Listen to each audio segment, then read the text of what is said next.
Tales from the Storm is a series of official short stories released during the Stormblood Expansion. This is the second story, A Calm After the Storm. This story refers to the Warrior of Light. As I play a female Warrior of Light, that is how they will be referred to. Eorzea closed her eyes, savoring the flavor and warmth of the tea. It had been a long time since the great battle for Alamico's liberation, but this moment of blessed respite, it might as well have been an age. The patisseries, unassuming tables and chairs were arranged along one of Limsa Lominsa's toiling deck, offering patrons a fine view of the Rotano, eschewing the pomp and ceremony of Limsa's more lauded establishment. It was favoured amongst locals as a place for friends to spend a relaxing afternoon by the sea. To look at her casually sipping tea, contentment writ upon her face, none would have guessed the trials Eorzea had recently overcome. As he replaced her cup, a soft chuckle escaped her lips. Spread out before her was an assortment of mouth-watering treats.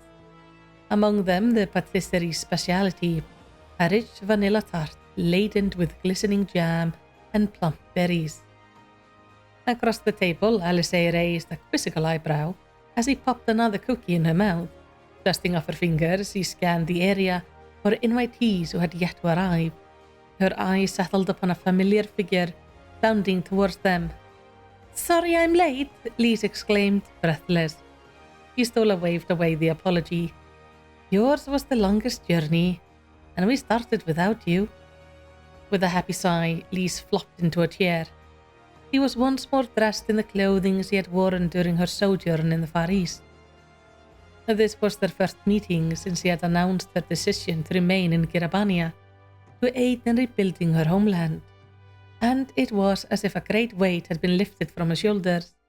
After placing her order with the attending waitress, she turned to regard her friends fondly. "God, it's good to see you." After a short pause, she continued, "Is this all of us?" "Kyle regrettably cannot attend," Eorzea explained. "She is in the midst of an important survey and said that she would content herself with a delivery. As for the Warrior of Light..." Swallowing her cookie, Eorzea picked up where Eorzea had trailed off, a hint of displeasure in her voice. "Oh, she's doubtlessly engaged in some heroic endeavour or other. She knows the time and place, though, and gave me no reassurance to believe she wouldn't come." Lisa's smile was half amusement, half resignation. "The more things change, eh? She never could stay still for long." Taking this as an invitation, Eorzea gave vent to her frustration. "Isn't that the truth? If she's not cheating death with her fellow adventurers, you can be sure she's off helping the Beast Tribes, or collecting tombstones, or regaling the children of Idleshire with tales of her exploits, or delivering something to someone. Honestly, I don't think she sleeps." Nonplussed by her sudden flash of emotion, Eorzea and Lise glanced at one another before bursting out laughing. Eorzea glared at them, her face a picture of indignation. "Forgive us," said Eorzea with a twinkle in her eye. "We are but impressed by how closely you follow our hero's every act." "What's that supposed to? I simply asked her what manner of training she undertakes. For all the good it did me, none of it is anything I can reasonably emulate." "Well, I for one wholeheartedly approve of your choice of role model," said Lise, nodding sagely. "You too, Lise.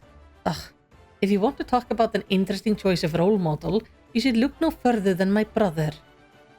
Bringing her fork to bear on her tart, Eorzea proceeded to recount her time in Eorzea.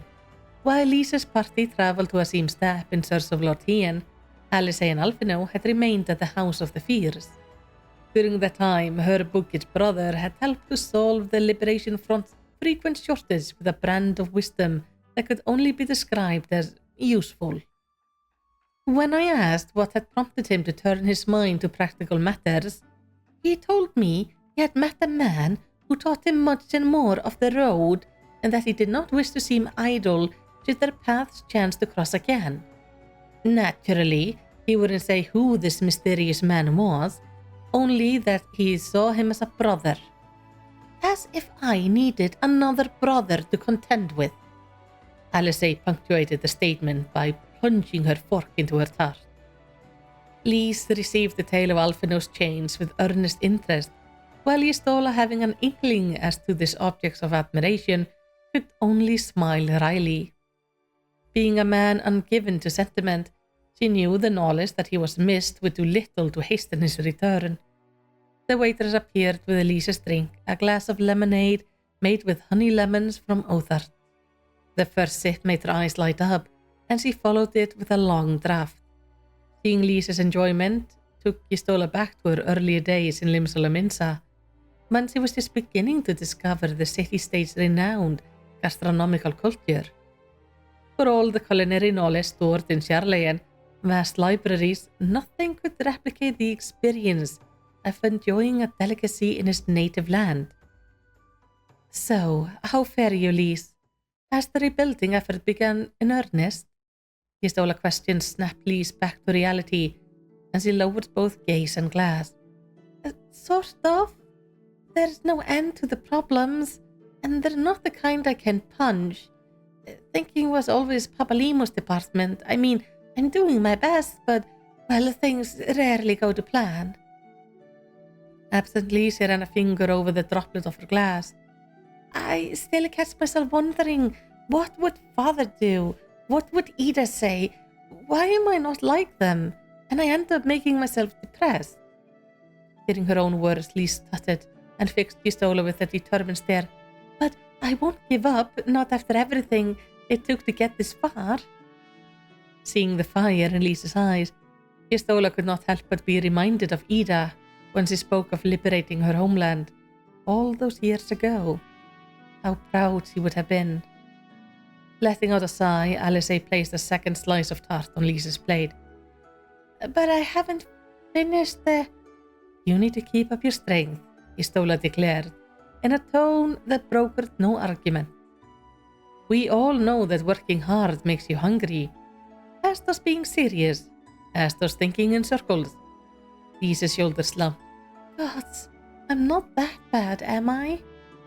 Yistola settled the matter by serving her another slice. Should you doubt yourself, do not hesitate to lean on those around you. On us. You have more than the memories of your family to call upon, Lise. Remember that. Thus reminded, Lise found her smile again.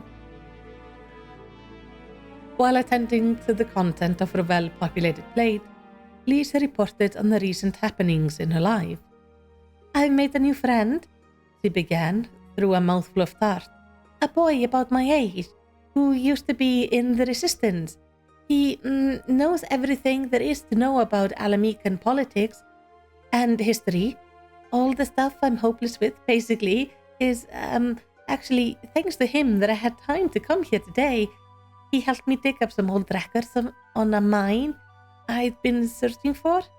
She paused amid chew, eyebrows furrowed. But he has this queer habit of looking straight past me. I thought he might have a lazy eye at first, but no, he just won't meet my gaze. I don't know what to make of it. I expect he's daunted, Alizé posited. And a small wonder you are a hero. Yistola rolled her eyes. Children, must I spell it out? The boy is smitten with you. Lise greeted this revelation with a shower of crumbs and no small amount of coughing. You're joking, she finally managed.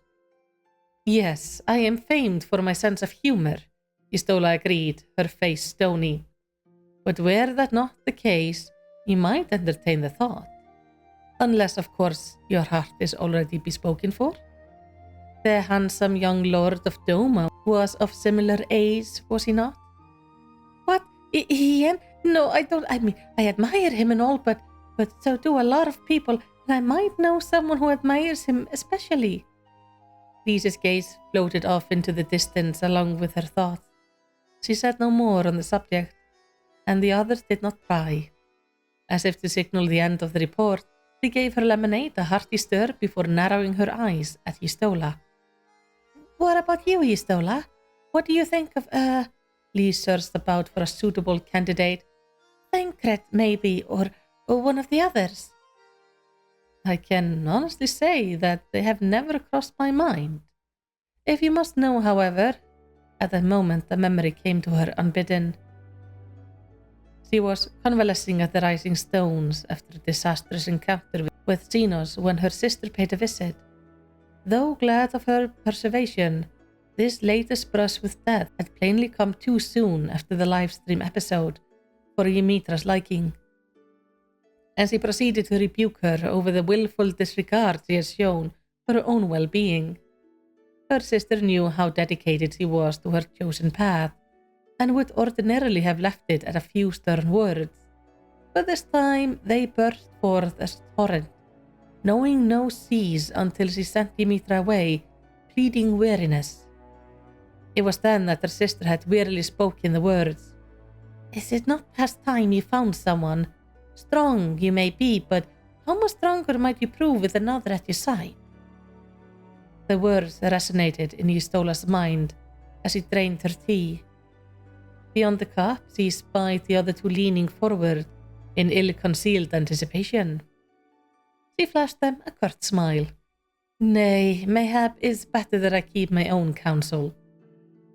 Lise and Alisei fell back with a groan and set about grumbling.